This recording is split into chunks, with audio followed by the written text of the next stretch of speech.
Golden State Media Concepts Baseball Podcast. We cover everything Major League, from spring training to the World Series. We've got your favorite club covered, from New York to Boston to LA. This is the Golden State Media Concepts Baseball Podcast.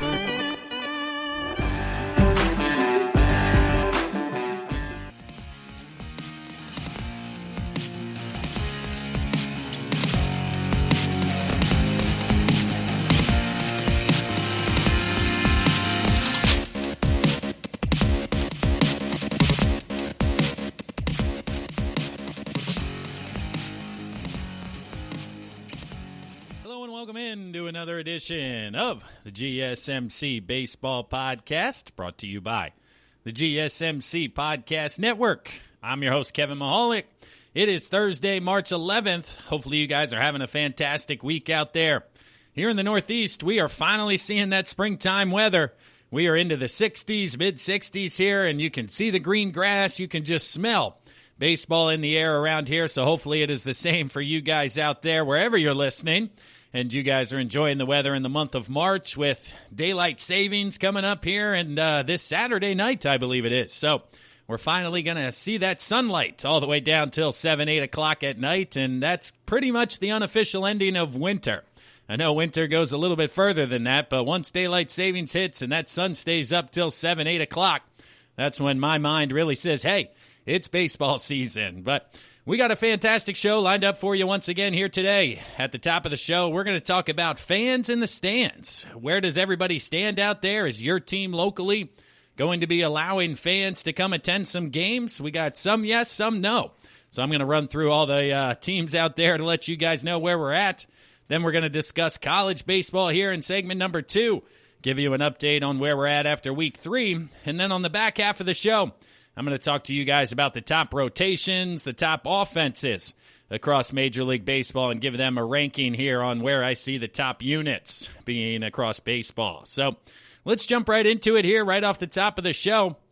Opening day is less than 3 weeks away, depending on when you're listening to this. And are there going to be fans in the stands? Well, this is a loaded question, of course, with the coronavirus going on, and it really comes down to local governments, state governments. They're going to have a lot of say when it comes to determining the capacity at stadiums. Some are going to be upwards of 100%, others not allowing any fans whatsoever into the stands. So I figured now would be a good time to kind of pause here and say, hey, if you're local to this market, here's how many fans that the teams will be allowing currently as we stand here in the middle of the March. Some of it is TBD, to be determined here moving forward. But let's run down all the teams, starting off with the Arizona Diamondbacks. Are there going to be fans allowed? The answer is yes. It is at 25% capacity, which is approximately 12,000 that will be allowed at Phoenix Stadium to begin the season. Of course, all of this comes with the fine print of there will be pods across the stadium 6 feet apart. Season ticket holders will get first crack at entering games here. So, but Arizona, 25% to start out the season, approximately 12,000. Next, we have the Atlanta Braves. They are currently to be determined, but fans are expected to be allowed to attend games, according to the Braves. They haven't given out specific details. They're hoping to do so within the next week or so. But again, they are leaning towards fans, and the exact amount is TBD for you Braves fans listening down there in the greater Atlanta area. We have the Baltimore Orioles. They are going to be allowing fans, and this one is at 50% capacity. The Maryland governor declared this past Tuesday that large venues can operate at 50% capacity. So this would be approximately 23,000 allowed into the stadium for the Baltimore Orioles. Smaller stores such as restaurants, bars, they have a bit less when it comes to capacity, but the COVID rate is down to 3.9 in Maryland, the positive rate down from over 5 earlier in the month. So they're going to allow 50% capacity at Camden Yards and upwards of 23,000. Now, if they could get 23,000 people to attend the game, that's a different story. But again, they are going to have a 50% capacity, which I applaud for the Baltimore Orioles. We have the Boston Red Sox. They also will be allowing fans. However, this is a 12% capacity, which is approximately 4,500 fans. This is going to be at the start of April. Fenway Park has been functioning as a max vaccination site, and obviously this is going to be discontinued here late in the month, but 4,500 fans are going to be able to go see those Boston Red Sox. Their home opener is April 1st against Baltimore. The Chicago Cubs, they are at 20% capacity, so they will have fans as well. That's approximately 8,300 fans. They did a dual presentation on social media proposing upwards of 30% capacity, but apparently they only got approval from the state for 20%. They're going to have contactless payment, mobile ticketing, socially distanced seating, all of that good stuff there for the Cubbies, but 8,300 people will be allowed for opening day. Now, what about the White Sox? Again, they are right there with the Cubs. 20% availability, which is approximately 8,100 fans for Chicago. So they are hoping that the vaccine rollout, the continued decrease in the positive rate allows them to get up to that 30% mark by the time mid-April rolls around. But for opening day, the White Sox, they open up on the road for the first week of the season. Their home opener is April 8th. And they will have 8,100 fans in the stands for that particular game. The Cincinnati Reds, they are working at 30% capacity. That's approximately 12,700 fans. Of course, they will have a smaller pod seating, a mask mandate unless you're eating and drinking, not allowing backpacks in. You're going to be sat socially distanced. But again, 30% puts them just over 12,000 for starting off the season. The Cleveland Indians, also in the state of Ohio, they will also operate at 30% capacity. That's approximately 10,500 fans. It has come out that they will be working month to month to increase max attendance. Season ticket holders will get priority in pods of 2 or 4. But moving forward, again, they hope to ramp up as the months continue on throughout the Major League season. The Colorado Rockies, they have a higher number here. When it comes to allowing fans, they're at 42.6% capacity, or 21,300 plus. The Colorado Department of Public Health approved 25%, which is 12,500, but that number was up to that 42% earlier this week. So the Rockies, they said they couldn't be happier to invite fans back to Coors Field. They're going to do everything they can to keep everybody safe, but it's just fascinating so far that two of the worst teams in baseball, the Baltimore Orioles and the Colorado Rockies, are allowing the most fans. So again, are they going to get 21,000 to attend the game? Probably early on in the year. I mean, people are hungry to get back out there to the ballpark, but once their team starts struggling, I'm not sure they're going to be able to maintain that capacity or even sell out the 21,000 that they're allowing. The Detroit Tigers, where are they at? They're allowing fans, but only 1,000, so a very small percentage. They right now, down in spring training, they've had 2,000 fans at their site, which would be more than they could allow in Detroit. So local government still very strict there in the state of Michigan, not allowing a lot of fans. So the Tigers will get about 1,000 in for opening day. The Houston Astros, they are to be determined. As we know, Texas Governor Greg Abbott issued that his executive order on lockdowns and mask mandates are no more, and all businesses are allowed to operate at 100%. So this is allowing the Astros to welcome fans at full capacity, but it has come out that they are still evaluating where they want to land in regards to the amount of fans that they will allow into the stadium, and they're evaluating its plans and hope to finalize what their plan will be by the end of the week here and by the middle of March moving forward. The Kansas City Royals, they will be at 30% capacity, which is approximately 10,000 fans. They also have plans to increase attendance monthly. Season ticket holders will have priority access to tickets beginning this week. So if you're a Royals fan and a season ticket holder, you may want to reach out to see where you stand and possibly attending the game this week here moving forward. The LA Angels, 20% capacity, approximately 8,600 fans will be allowed in. Orange County out in California is expected to move from the purple tier to the red tier, which Governor Gavin Newsom's recent mandate would allow them to be at 20% in April. The orange tier is 33%, and the yellow tier is 67%. So depending on how things continue to go out there in California, that's how many fans are going to be allowed back for Angels games. It is the same situation for the Dodgers in L.A. 20% capacity, that's approximately 11,200. They are going to reevaluate here in the coming days, but the month of April, it certainly seems like they are going to be standard there at that 20% mark to allow fans in. The Miami Marlins, they will be at 25% capacity. Approximately 9,200 fans will be allowed in. They will have free flow parking, which will allow contactless payment. Ticket holders will have a time and gate entry to get into the ballpark. That way they are going to reduce lines entering the stadium. They can also pre-order food from the concession stands to reduce lines at the concourse. But if you're a Marlins fan down in Florida, you will be able to get into the stadium. The Milwaukee Brewers, 25% capacity for opening day. That's just over 10,400 fans. They are hoping to work towards increasing the capacity as the health metrics continue to improve. But for opening day, they're at 25% or just under 10,500. The Minnesota Twins, they are to be determined. Right now it is a maybe. Talks are ongoing after the Twins put forth an initial proposal to state officials. Their current goal is 25%, which would be approximately 10,000 fans. But that is to be determined yet based on the state and local governments there in Minneapolis. The New York Mets, 10% capacity. Approximately 4,000 fans will be allowed in. Governor Andrew Cuomo said that seating at least 10,000 fans at 10% capacity could be able to move when April comes to May. It says that state guidelines say spectators must receive a negative test within 72 hours in order to attend the event, which is the first we've heard about a negative test being needed to enter the ballpark there in New York.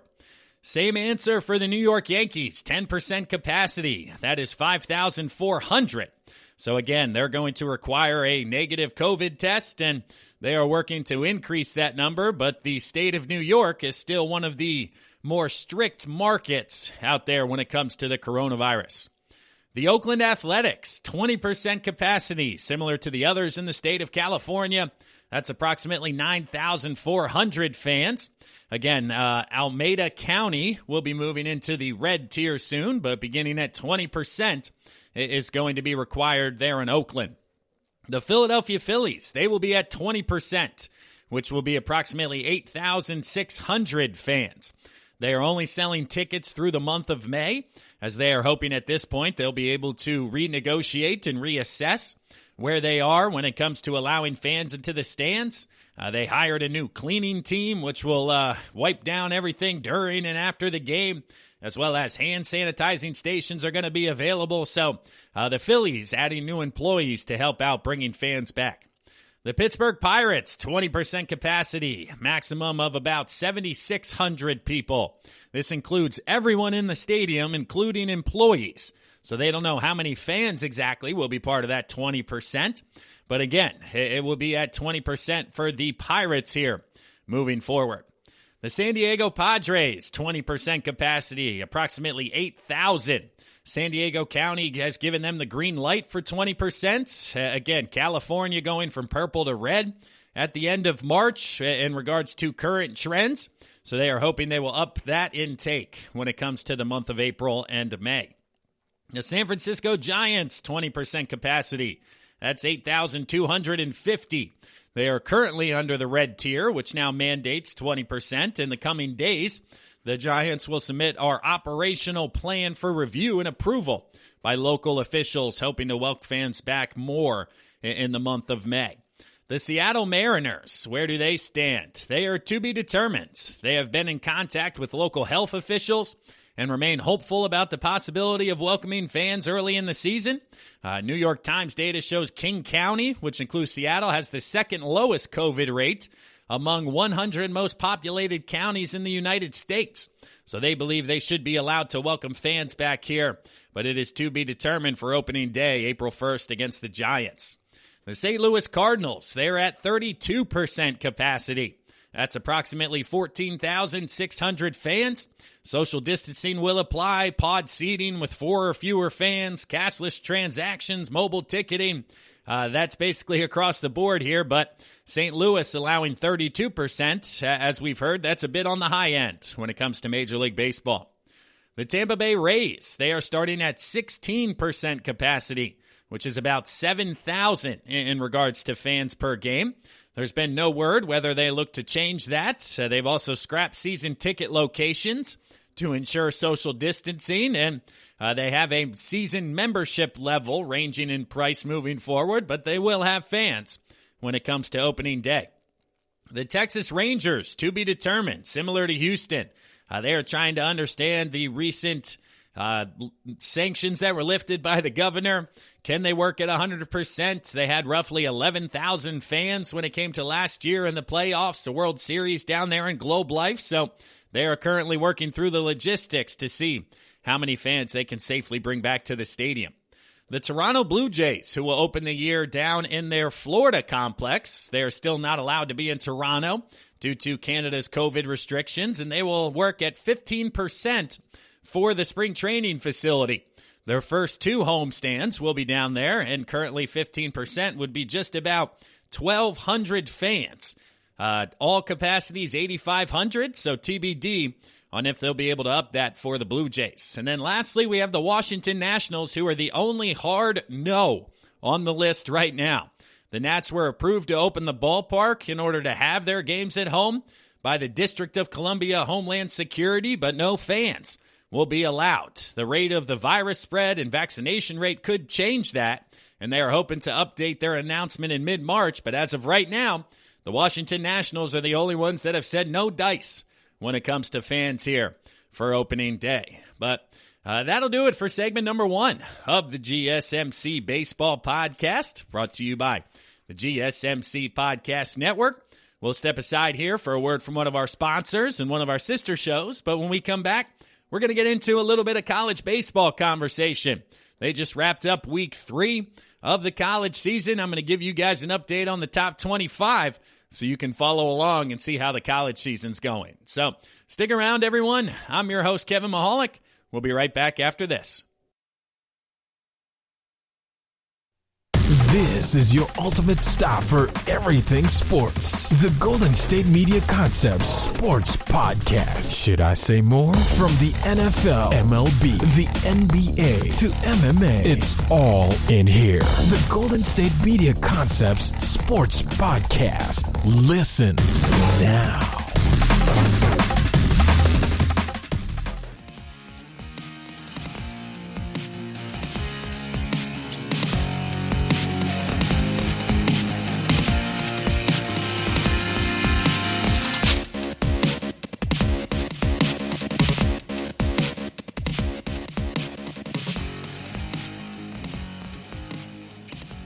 Welcome back to the GSMC Baseball Podcast, brought to you by the GSMC Podcast Network. I'm your host, Kevin Mahalik. Hopefully everything's going great for you guys. Appreciate you tuning in today. If you haven't done so yet, check us out on social media. That helps us a lot to continue to spread the word and grow our audience here within the Baseball Podcast. There are a couple of different ways that you guys can support us out there. You can head to Twitter, check out GSMC Baseball. You can also go to Facebook under the same name, GSMC Baseball, and then on LinkedIn as well. Also, while you're there, check out the GSMC Podcast Network. They will keep you up to date on everything going on across the board. Of course, here at the Baseball Podcast, we'll keep you guys focused on just baseball, what's taking place out there along the lines of spring training, college baseball, anything that has to do with the beautiful sport. We'll be keeping you up to date with. But the podcast network, they'll keep you up to date with everything you need to know across the world. Obviously, there's a lot going on, coronavirus, news, politics, all that good stuff. So give both of them a follow, hit like, hit subscribe, and you guys won't be disappointed out there. Here in segment number 2, I'm going to be talking to you guys a little bit more about the college game, and we discussed it after opening weekend a few weeks back. wanted to circle back here and kind of get you an update on what's going on. Now, I know some of you listening out there don't follow the college sport, but I like to stay up to date, being a former Division I college baseball player, playing against quite a few teams who are currently ranked in the top 25. Now, yes, this was about 10 to 14 years ago. Man, I'm getting old here in a hurry, but playing against the likes of Miami, Virginia, Notre Dame, Boston College, Southern Mississippi certainly was a lot of fun. So I like to, again, stay current on the college matchup and see how some of these programs are still doing when it comes to today. And looking at the top rankings, the top 25, the University of Arkansas, they are 10-0. They were 3-0 this past week, and they remain the number one team in the country. Again, they started out with a nice weekend, whipping up on some Big 12 teams. Since then, their schedule hasn't been that difficult, but they've certainly been taking care of business.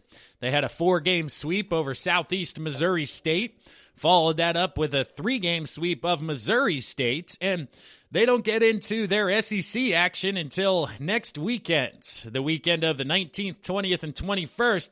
They take on Alabama, and then a big weekend against Mississippi State the following weekend after that. But the Hogs down there in Arkansas have been very impressive early on and just taking care of business at that 10-0 mark.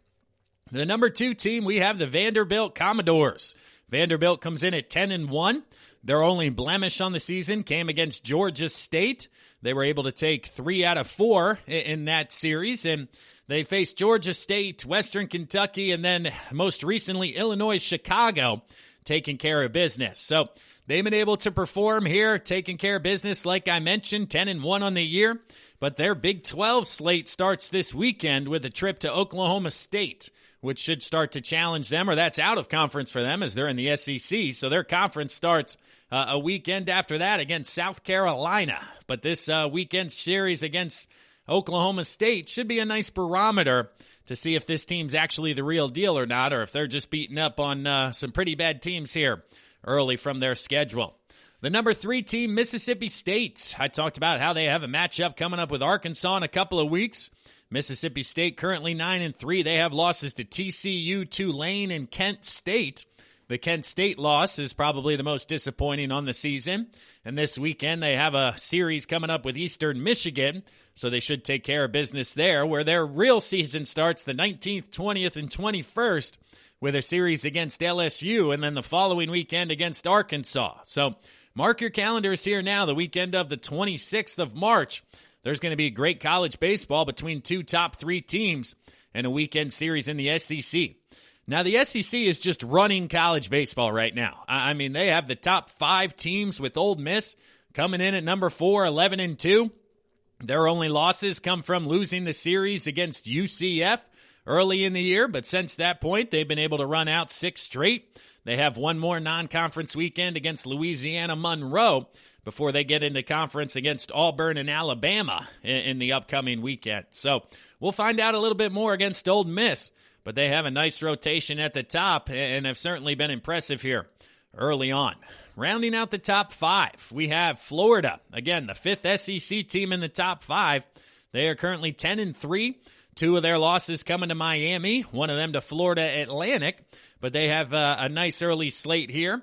They'll transfer into college play or conference play the 18th, 19th, and 20th against Texas A&M, followed by a series against South Carolina. So they should take care of business against Jacksonville this weekend, but Florida always hanging around the top of the standings and rounding out the SEC, similar to college football. 1 through 5 taking place down there in baseball's best conference.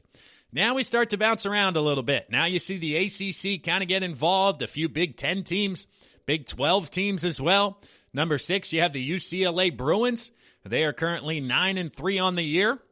And if they didn't lose their opening series against San Francisco, they would certainly be in the top 2 or 3. So since that time, they've put it together, sweeping Cal State Fullerton over the course of a weekend. UC Irvine taking 2 of 3, and they'll start Pac-12 play against Arizona here next weekend coming up.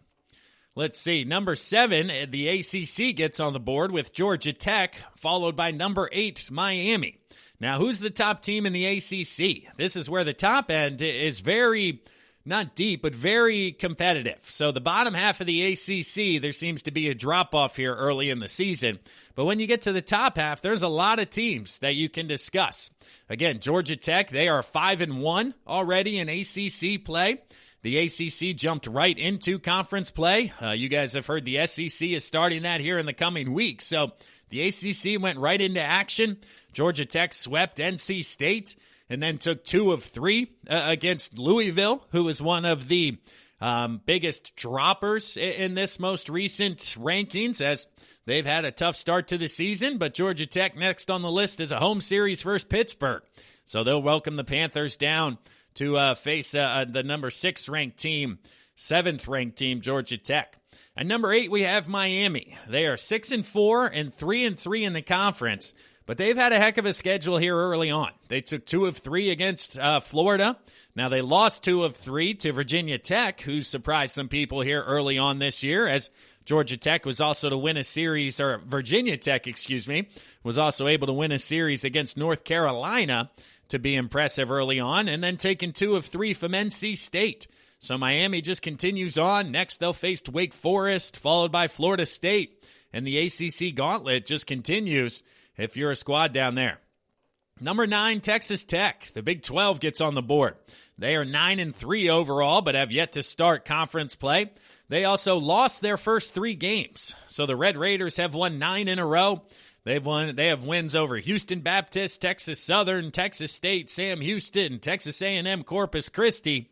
And they have a series with UConn coming up, in which Big 12 play will start the 19th against Oklahoma State, who is also ranked here moving forward. So that'll be an excellent series between Texas Tech and Oklahoma State.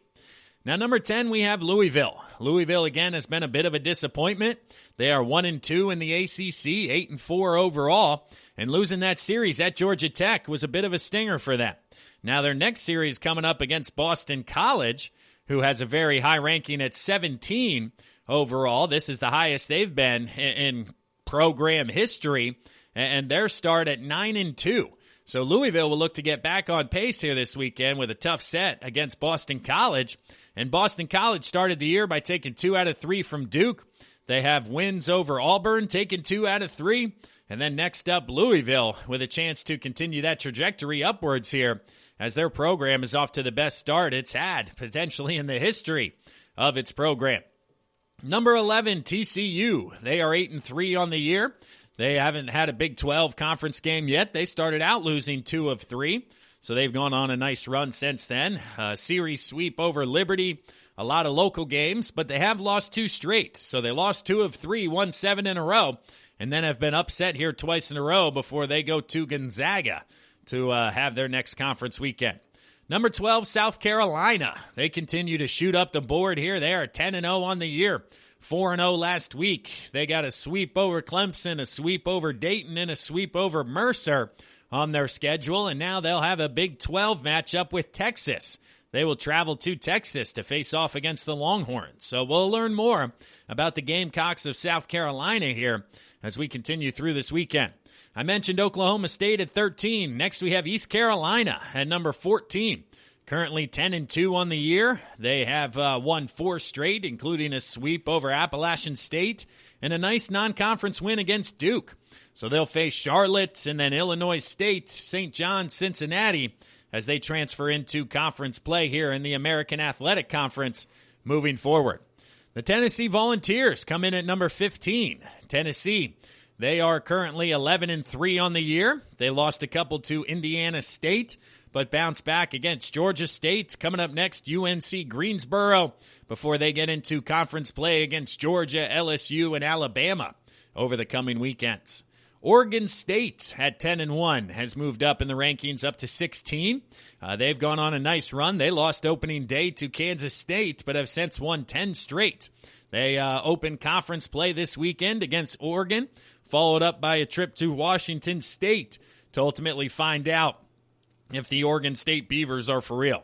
Boston College at 17 we talked about. At number 18 we have Virginia Tech, who continues to climb. 4-2 in the ACC, 8-2 overall. Series wins against Miami and North Carolina have impressed the committee to push them up the list. They will next face Florida State, who started out highly ranked during the preseason, but a tough start early on has dropped them out. And then after that, they will travel to Clemson for a series against the Tigers. So Virginia Tech, one of the surprising teams early on, again with series wins over UNC moving forward here. Number 19, the Texas Longhorns, 10-5 overall, but 4-1 this past week. So they figured it out. They lost their first 3 games of the season. And then they took 2 of 3 against Houston this most recent weekend. Again, they have South Carolina coming this weekend before they get into conference play against Baylor and Oklahoma for the rest of the year in March. Florida Atlantic, number 20. They move up from number 21.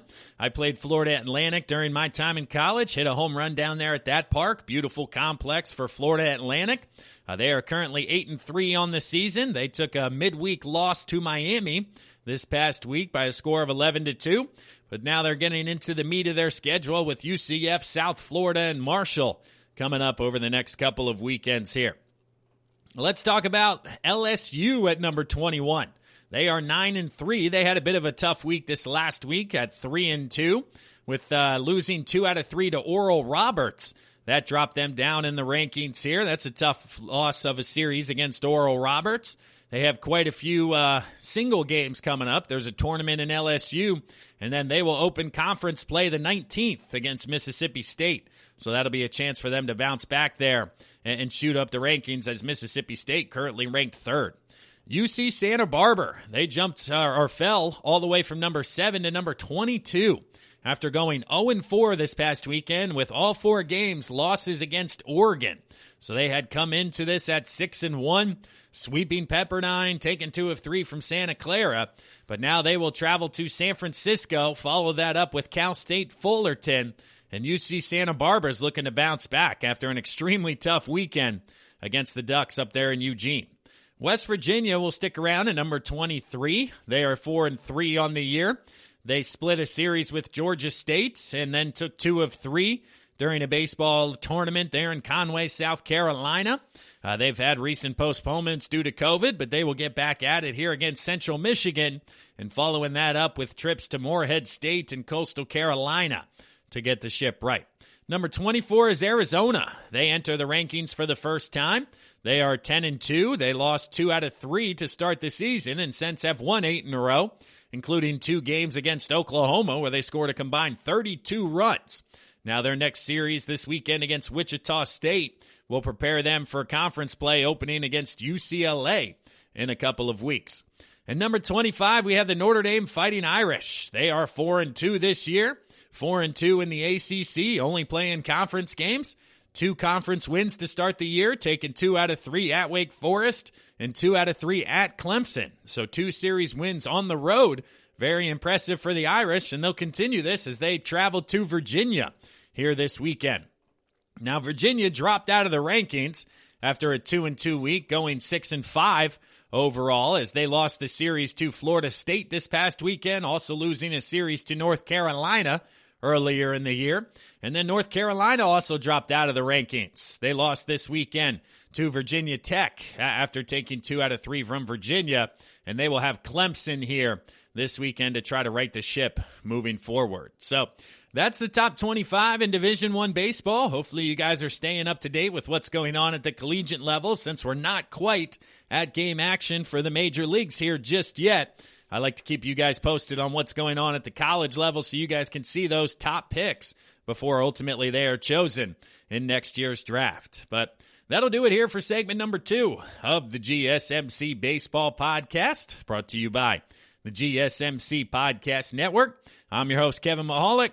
Let's step aside here now for a word from one of our sponsors, one of our sister shows. But when we come back, I'm going to talk to you guys about the top rotations in all of baseball. Who are my 1 through 10? I'm sure you guys are going to have some disagreements, so stick around, everyone. We'll be right back. Tired of searching the vast jungle of podcasts? Now listen close and hear this out. There's a podcast network that covers just about everything that you've been searching. Hey! The Golden State Media Concepts Podcast Network is here. Nothing less than a podcast bliss with endless hours of podcast coverage. From news, sports, music, fashion, cooking, entertainment, fantasy, football, and so much more. So stop lurking around and go straight out to the Golden State Media Concepts Podcast Network. Guaranteed to fill that podcast itch. Whatever it may be. Visit us at www.gsmcpodcast.com. Follow us on Facebook and Twitter, and download us on iTunes, SoundCloud, and Google Play.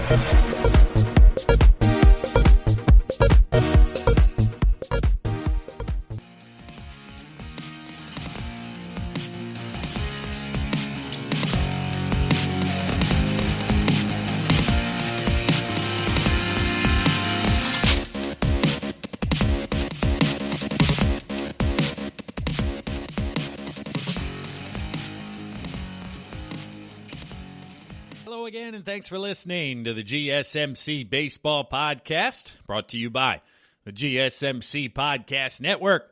I'm your host, Kevin Mahalik. Appreciate you guys tuning in today. Have you guys checked out the other shows within the GSMC Podcast Network?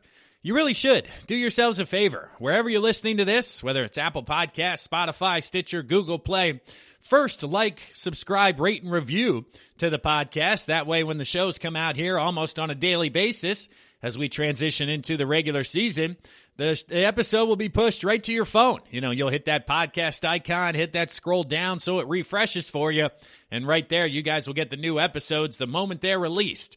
Also, leave a comment, 5-star review.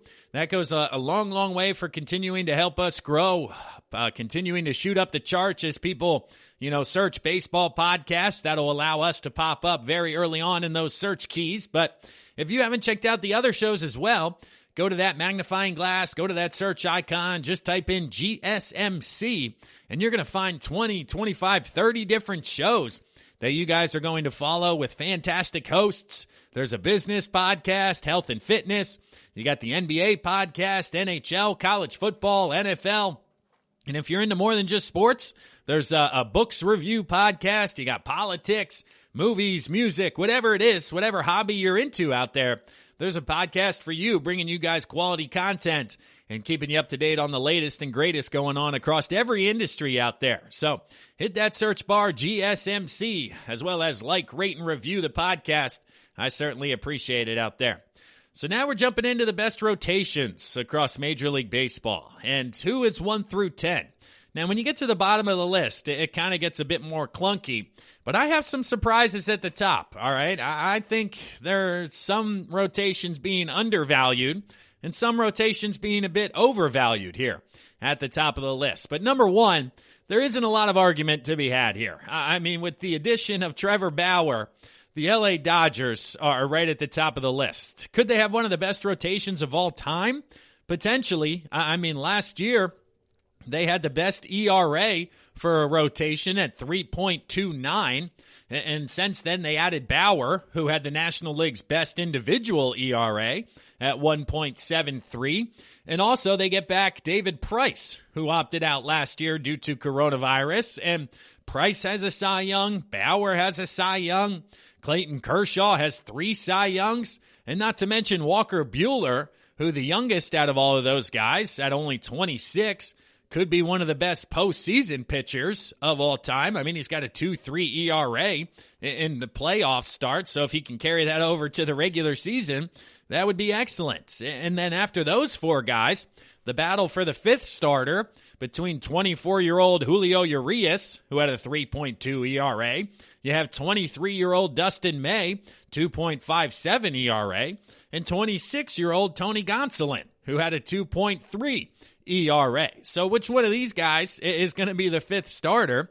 And if any of them really struggle, maybe they use somebody else. I mean, it is just fascinating to see projected wins above replacement for the top 3 guys. It's a total of 14. I mean, 3 and change, adding up to just over 13 for the Dodgers there. It's just that rotation, man. It is something scary. Not only the top end, but also the depth, I believe, gives them the advantage here moving forward to be the best rotation in baseball. Now, this is where the surprises start on the list. And my number 2 rotation in the game right now, I got the Washington Nationals. I can't sleep on the Nationals. I know people are because they had a down year last year, but the World Series champs from 2 years ago, adding another lefty arm to the rotation, I think it's fantastic. I mean, the top 3 to top 4 now are just excellent. You got Max Scherzer, Steven Strasburg, Patrick Corbin, John Lester, and then rounding out the rotation is Joe Ross. But Strasburg, he only threw 5 innings last year, but he's going into year 2 of a $245 million contract. Max Scherzer has dealt with injuries over the past couple of years, which led him to get barreled up more than he ever has been in the past. But he's going to be 36 years old this year. He's got pending free agency, and we all know how that works in a free agent season. He's going to want a deal to get at least one more contract of 2 to 3 years in big-time money. And then Patrick Corbin struggled last year. He had his highest ERA at over 4.6 and the highest whip of his career. So I think he bounces back and lives up to that contract. And then they also had John Lester. I mean, I know Lester's 37 years old, so this is not the youngest rotation by any stretch of the imagination. But those guys in their careers know how to pitch. They know how to win, and I just like 1 through 4, if they stay healthy, to be excellent, and they're going to surprise some people there in Washington. Now, between Ross, Fedde, and Voth at that 5 spot, I think they're going to find somebody who can also be very effective. The number 3 rotation in baseball, who do you think it is out there? The San Diego Padres? Not quite yet. I have the Chicago White Sox, Lucas Giolito, Dallas Keuchel, Lance Lynn, Dylan Cease, and Carlos Rodon coming in at number 3. I mean, the trade for Lance Lynn, I think, is one of the most underrated trades of the entire offseason. I mean, yes, the Padres, they got a lot of pub for bringing in those 2 guys that we'll discuss here shortly, but Lynn, over the past 2 years, he's first in innings at 292 combined. He's 5th in WAR, and the guy is just an absolute horse. He's just a stud. He's figured things out, and he was throwing for a bad team down there in Texas. I mean, you add quality defense behind him, you add quality offense behind him, and I think Lance Lynn is going to have potentially the best year of his career. Now, coming off of that, obviously we have Lucas Giolito. He's finished in the top 7 of Cy Young voting in the last 2 years. He's been fantastic. He threw a no-hitter last year. He had a rough start, but certainly figured it out, was able to turn things around, and I think he's one of the top starters in all of baseball. And then you mix in Dallas Keuchel, former Cy Young winner down there in Houston, finished 5th in the Cy Young voting in 2020. I mean, the guy had a 1.99 ERA for the White Sox, and nobody was really talking about it. So it's just going to be fascinating to see ultimately how those top 3 pan out. And then you got Cease behind him, who had an adjusted ERA of 1.11 in 12 starts. He's only 25 years old. You got Michael Kopech coming off an injury, throwing 100 miles an hour. If you've seen some of the video this spring down there, he's been excellent. But that top 3 of Giolito, Keuchel, and Lynn, I think is arguably one of the top 3 rotation pieces in all of baseball when it comes to the depth. And then you mentioned some of the prospects that could be coming up soon. And man, I think the White Sox are going to be tough to deal with all year, which is why I think they're the best team in the American League. Now, number 4 on the list, this is where I have the Padres coming in. Yes, of course, a lot of people have them higher on their lists, but it's just the depth when it comes to the potential unknown for San Diego. Now, if they had Mike Clevinger in the rotation as well, they would be higher on this list. But Yu Darvish is excellent for them. Of course, adding him from the Chicago Cubs, he's fantastic. He figured things out last year. If he can continue to shove, we'll see what happens. Then we have Blake Snell, former Cy Young winner from the left side. Now, is Snell going to be able to be allowed to go deeper in games? Because, yes, Snell has electric stuff, but him only averaging about 5 innings per start over the past couple of years, for me, is like, man, I mean, the guy's only going 5 innings. They only allow him to go 2 times through the rotation because that 3rd time, too, those numbers really start to decline. So it'll be interesting to see if he can get to that 7-8 inning mark now that he's out there in San Diego. 3rd on the list, we have Dinelson Lament. Yes, he was a breakout star last year at 2.09 ERA, but I think it's a bit too early to put him into that third spot along the lines of a Lynn, a Corbin, a Bauer, and really put them at the top. Joe Musgrove is fantastic, but he was pitching in Pittsburgh, so now that he's throwing in front of a good team, is he going to skyrocket in performance? And then the bottom half, Chris Paddock. Can he stay healthy?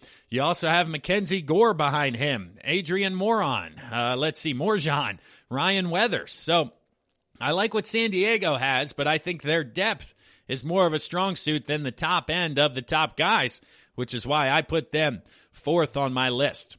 Now, number 5, I have the New York Mets. Of course, Jacob deGrom, I think, is still the best pitcher in baseball, but it's a slight drop-off from there when it comes to 2, 3, 4, and 5. Now, I know they're still excellent starters, don't get me wrong. I mean, Carlos Carrasco is fantastic. He's the ultimate pro. He bounced back last year coming off of leukemia for a 2.9 ERA in 12 starts. So that's an excellent one. But Noah Syndergaard coming off an injury whenever he'll be back. Marcus Stroman didn't play in 2020, so he looks good in spring. He's worked on stuff in the offseason, but, is he going to be back to the level he was? Joey Lucchesi, David Peterson kind of round out your top 5. Lucchesi was a nice depth addition. Peterson had an encouraging 3.44 ERA in the big leagues last year. So, again, I like where they're at, but if they would have added Bauer, they would certainly be higher on the list. But for now, I can't put them any higher than number 5. Number 6, I got the Atlanta Braves. I just like what these kids are doing down here in Atlanta. Max Fried, Mike Soroka, Ian Anderson, and then the old-timers Charlie Morton and Drew Smyly coming in right behind them. So 2019 Rookie of the Year runner-up Mike Soroka coming off an Achilles injury. I think he will be excellent. Fultonevich, isn't around anymore, but Max Fried, he had a fantastic season, 2.25 ERA. Everybody remembers Ian Anderson coming up in September and being fantastic into the postseason. So I like those guys. And then they add the veteran arms, Charlie Morton and Drew Smyly. Morton was a Cy Young finalist in 2019, but he had a 2.7 ERA in the postseason last year. And then Smyly, his sabermetrics, whiff percentage and strikeout percentage are very good. So an area of weakness last year could turn into an area of strength for the Braves here for the rest of the year. Now, number 7 on the list, I have the New York Yankees. And this is just due to, of course, Garrett Cole being at the top of the list. He is projected at 5.6 wins above replacement alone. So, of course, this could be the year where he gets his Cy Young Award. Yankee Stadium could have something to do with that. They recently added 2-time Cy Young winner Corey Kluber as well to the lineup. So if he's able to bounce back and show that he's healthy, this is a fantastic addition for the Yankees. After that, Jameson Taillon, he is fantastic. You got Luis Severino coming off an injury. He could come back at some point during the year. Jordan Montgomery, Domingo Germain, and Davia Garcia round out the list here. So a couple of guys coming off an injury. Garcia, Montgomery have shown potential, but have yet to put it together, for the entire season. They really need to show that consistency. But if you have the best of the best going once every 5 days, and then a former 2-time Cy Young winner going the other 5 days, or, 1 time out of 5 days, it should be a nice rotation there for New York. And number 8, I have the Cleveland Indians. Shane Bieber, what's there to say about Bieber? He was fantastic last year. The former 4th-round pick, 1.63 ERA, Cy Young winner. He's just been fantastic. Following him, you have Zach Plesac, who over the course of 29 Major League starts has a 3.32 ERA, so nothing to sneeze at when it comes to Plesac. Aaron Savali has shown that he belongs, 3.69 ERA in 22 starts. Then you got Tristan McKenzie throwing behind him. He had a 3.24 ERA in 2020 over the course of 33 innings, so he should be very good. And then that rotation is rounded out by Logan Allen and Cal Cantrill, who could potentially be some depth pieces for the Tribe there at the bottom end of the rotation. But Zach Plesac at the top, Shane Bieber at the top, very good there in Cleveland. Number 9, I have the Oakland Ace. Let's see, Oakland. Not a lot of names here, but I think they're fantastic when it comes to their depth. Chris Bassett, Jesus Luzardo, Frankie Montas, Sean Manaea are very good and very underrated at the top of the list, in my opinion. And you also have A.J. Puck, former first-round pick, coming in, showing depth in that rotation. So I think Oakland's rotation is going to be one that surprises a lot of people. And I have Montas and Luzardo as kind of outside long shots to possibly be up for that Cy Young Award at the end of the regular season. Now, number 10, you could really take your pick. I mean, there's a lot of teams here that have very good rotations. We're kind of at the point where it's a lot of 1-2 punches at the top and then question marks surrounding the rest of the rotation. I put the Miami Marlins. I like all these young kids. I mean, Alcantara, Lopez, Sixto Sanchez, Rogers, Hernandez, all of these guys, 26 years old or younger, have a ton of potential. It'll just be a question of if they can continue to have success over the course of 162, or if it was just kind of a fluke in that shortened season that they were able to get the jump on people. But, I mean, after them, you could talk about the Blue Jays, Hyun-Jin Ryu. They got quite a few arms behind him that are fantastic. Even the Brewers with Woodruff and Burns are solid there.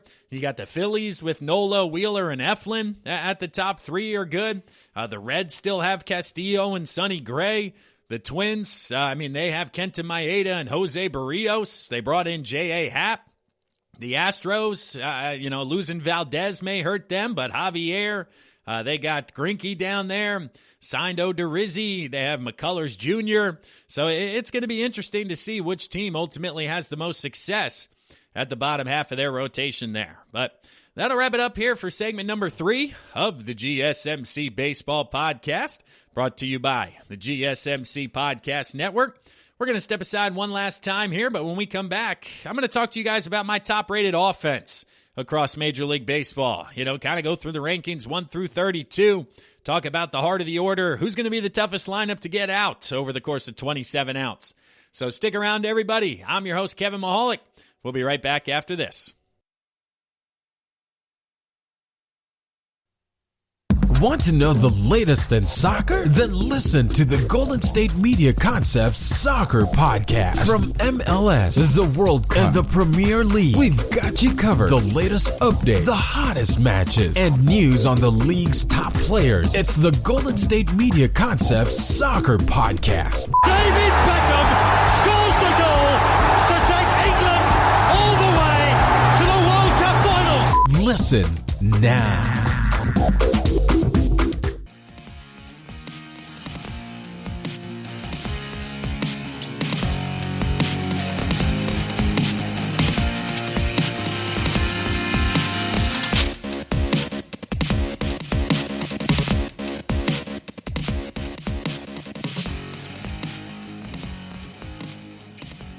Welcome back to the fourth and final segment of today's episode of the GSMC Baseball Podcast, brought to you by the GSMC Podcast Network. Appreciate you guys listening in here today. Let's jump right into this fourth and final segment. We have some offense to discuss. I just got done talking to you guys about who I think has the best rotations across Major League Baseball, the best starting pitching. Well, now let's talk about the offenses. Who are these starting rotations going to have to get out? And who is going to score the most runs per game this year? Now, there are a ton of great offenses across Major League Baseball, and even all the way down to numbers 12, 13, 14. I think there's going to be some arguments to be had that some could be higher, some could be lower, but all of these guys are just excellent at the top of the list here when it comes to offenses. Now, I'm starting out with the Los Angeles Dodgers once again. I put their rotation at the top of the list. Now I'm putting their offense at the top of the list, and can you blame me? This team has a $250 million payroll. They are flying past both luxury tax thresholds, the first one and the second one. So it's really tough to argue with what these guys are doing out there in L.A., but, the heart of the order, Mookie Betts, Cody Bellinger, Justin Turner. You also have Corey Seager still there holding it down at shortstop. And it is just a fantastic lineup, 1 through 9 for L.A., and it is really going to be tough to stop there. There is no easy outs, no taking your foot off the pedal when it comes to any point in that lineup. Usually pitchers look and go, I got 7, 8, 9 coming up here. I can take it easy and pound fastballs in the zone. Well, that's not the case when it comes to the Dodgers here this year for sure. Number 2 on the list, I got to go New York Yankees. If everybody's healthy, this is a scary lineup in New York. I mean, my goodness. Of course, you got the batting average champion, batting title, DJ LeMahieu. Then you have sluggers Aaron Judge and Giancarlo Stanton in the middle of that lineup. You also have Luke Voit, Gleyber Torres, and if Gary Sanchez can figure things out, and he's hit some mammoth home runs this spring. If you guys are following the video down there, it's scary to see what the Yankees can do if they stay healthy. Now, they haven't been able to stay healthy for a couple of years now. Both Judge and Stanton have missed a couple of weeks, tweaked some muscles, but if either of those guys are able to play, or both of those guys are able to play 150 games this year, it's going to be nothing but scary for the rest of the American League East. Number 3 on the list, I have the Chicago White Sox. I'm going with my team to beat in the American League. The combination of their rotation and their offense is just tough to overlook. I mean, the middle of the lineup, Luis Robert, Jose Abreu, Tim Anderson right there. Add Nick Madrigal, who hit 340 and 100 at-bats last year. There's just not an easy out there as well. They had the MVP, Jose Abreu, and they have other guys coming for that award this year. Like I said, Roberts and Madrigal could be long shots outside the box guys to ultimately win that award. Number 4, I'm going Atlanta Braves. I mean, these guys up and down, just the top end here. Ronald Acuna Jr., fantastic. Freddie Freeman, last year's MVP, going into a contract season, should be even more motivated this year to just mash baseballs. Then you have Marcell Ozuna, who's fantastic, who they brought back. Now, yes, his defense in left field leaves some to be desired, but his offense, and that's what we're talking about here, is absolutely fantastic. You got Ozzie Albies, a great second baseman in the sport. And then if Austin Riley could ever figure it out at third base and put a year together, this team is just going to be scary, kind of 1 through 5. Number 5 on the list, you got San Diego. I mean, it's surprising that they're down at number 5, but, you know, Tatis Jr., Hosmer, Machado, all the highest paid guys right there in the middle of the lineup.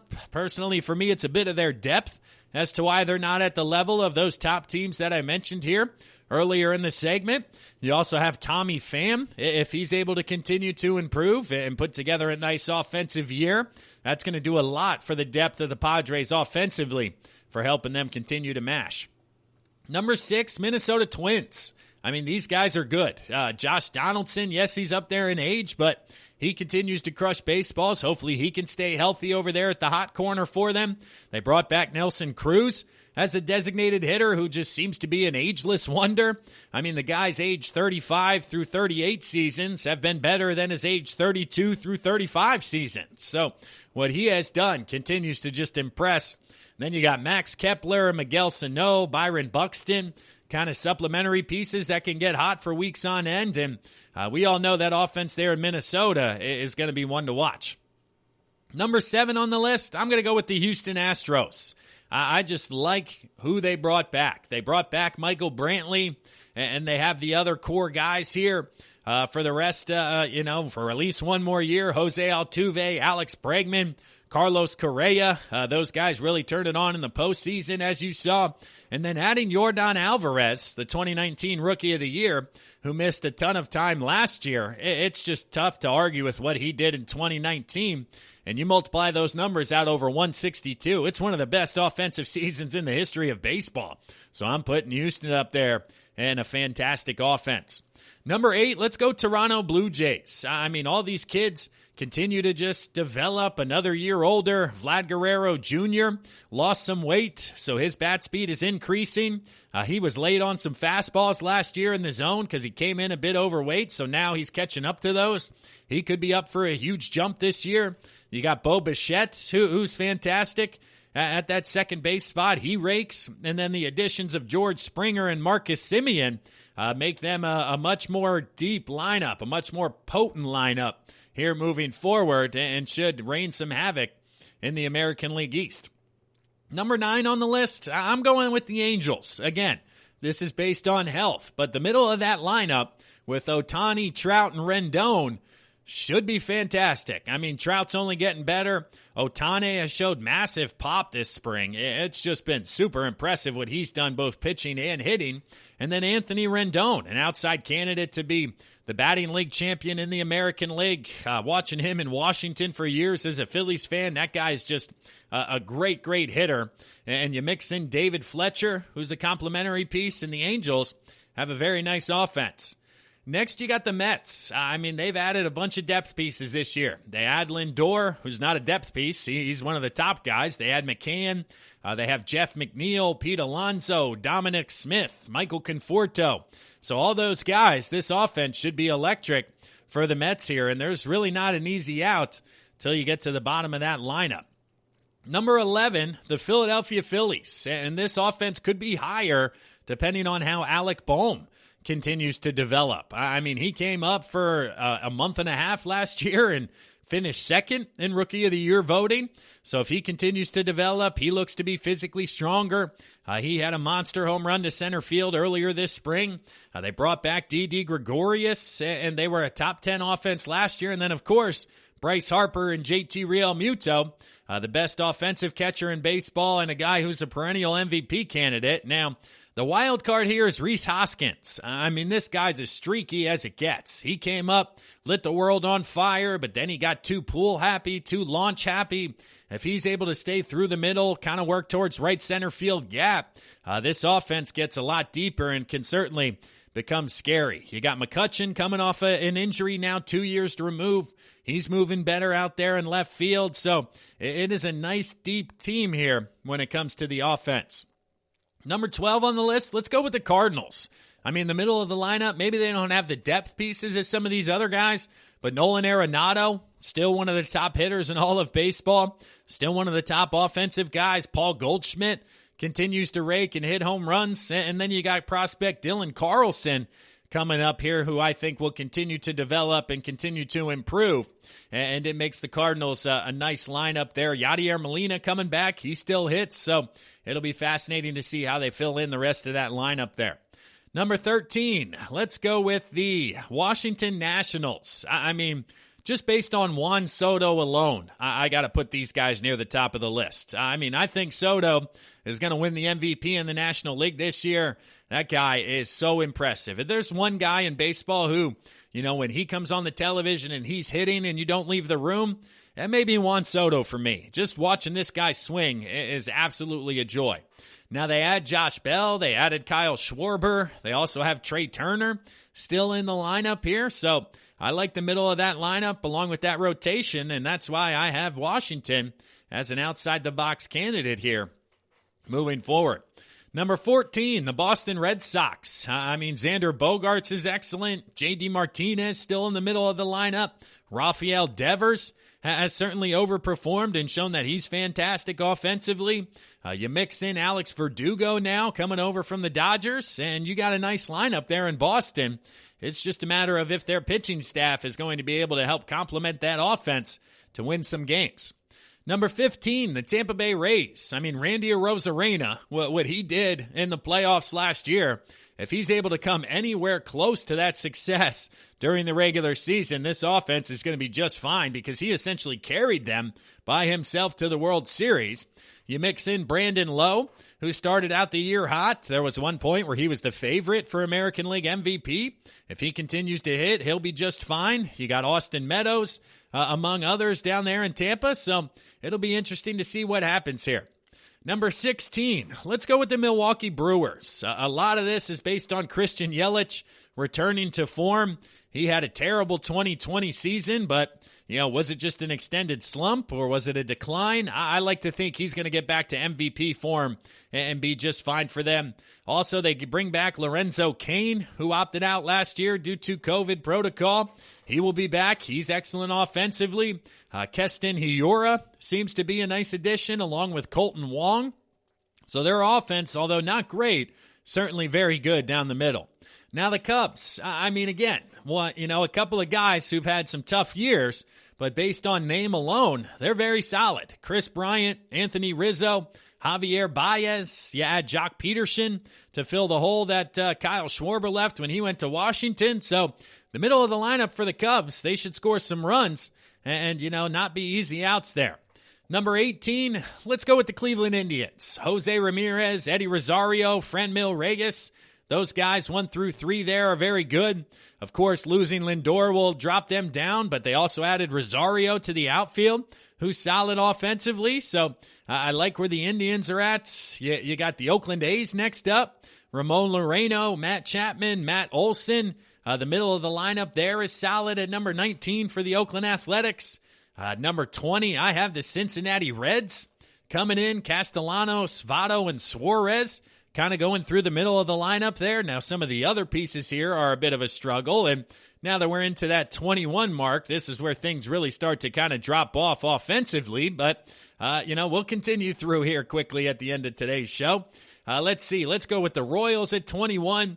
They'll be led by Benintendi, Jorge Soler, Whit Merrifield. You got Carlos Santana, Salvador Perez. So maybe not top-end talent, but some nice depth there in Kansas City. Should put together some at-bats. You got Colorado at 22. Charlie Blackmon, Trevor Story, those two guys. Add in Ryan McMahon, and you got a decently solid offense. Next, you got Arizona, Ketel Marte, Christian Walker, David Peralta after them. And then we're really down to the bottom of the barrel here where you're looking at Texas. It's really Joey Gallo and nobody else. Maybe sprinkle in David Dahl into that conversation. You got the Marlins down here. Jesus Aguilar, Corey Dickinson, Starling Marte are probably the top 3 for them. You got the Tigers, Jonathan Schoop, Miguel Cabrera are really their top guys. The Seattle Mariners, yes, they could surprise, but they're going to need help from some of their prospects coming up. They got Kyle Lewis, Kyle Seager, Mitch Haniger, Jared Kelenic if he ever gets healthy. And then really the last couple here at the bottom of the barrel, 28, 29, and 30. Baltimore with Santander, Trey Mancini, Ryan Mountcastle. You got the Giants, Yastrzemski, Posey, and La Stella are kind of their big 3. And then the Pirates down here, when you get outside of Cabrian Hayes, it leaves a lot to be desired. But, Adam Frazier, Colin Moran are going to try to have nice years for them as well in Pittsburgh. So what do you guys think? How did my offenses rank with what you guys are thinking out there? What about my rotations, 1 through 10? I've seen some changes. The Padres maybe a bit low there at number 4. The Nationals are high at number 2. Leave a comment. Let me know where you guys stand in the rotation in the offenses. But that'll do it for today's episode. Another good one in the books here on Thursday, March 11th. At the top of the show, we talked to you guys about the fans in the stands, who's allowing fans, basically everybody except for the Nationals, at least in some form of capacity. And for some reason, the Orioles and Rockies are allowing the most fans, and they may be 2 of the worst teams in baseball. We then talked to you guys about college baseball, giving you an update on the top 25, talking about some matchups coming up here in the near future, and then, of course, talking about the rotations and the offenses across Major League Baseball. But before I get out of here, I'm going to ask you one more time to please like, rate, and review the podcast. Click subscribe. Give us a 5-star rating. Again, that does help us grow and continue to spread the love here with GSMC. And also check us out on social media. Type in GSMC Baseball Podcast, whatever social media platform you're on, and then hit like and follow. So that'll do it today. I'm your host, Kevin Mahalik, as always. Appreciate you guys listening here once again. Hopefully you have a fantastic weekend coming up here, everybody. Continue to stay safe, continue to stay diligent, and that way we can get our tails to a ball game here in person coming up in April and May. But that'll wrap things up. I'm your host, Kevin Mahalik. Enjoy the weekend, everyone. You've been listening to the Golden State Media Concepts Baseball Podcast, part of the Golden State Media Concepts Podcast Network. You can find this show and others like it at www.gsmcpodcast.com. Download our podcast on iTunes, Stitcher, SoundCloud, and Google Play. Just type in GSMC to find all the shows from the Golden State Media Concepts Podcast Network, from movies to music, from sports to entertainment, and even weird news. You can also follow us on Twitter and on Facebook. Thank you, and we hope you have enjoyed today's program.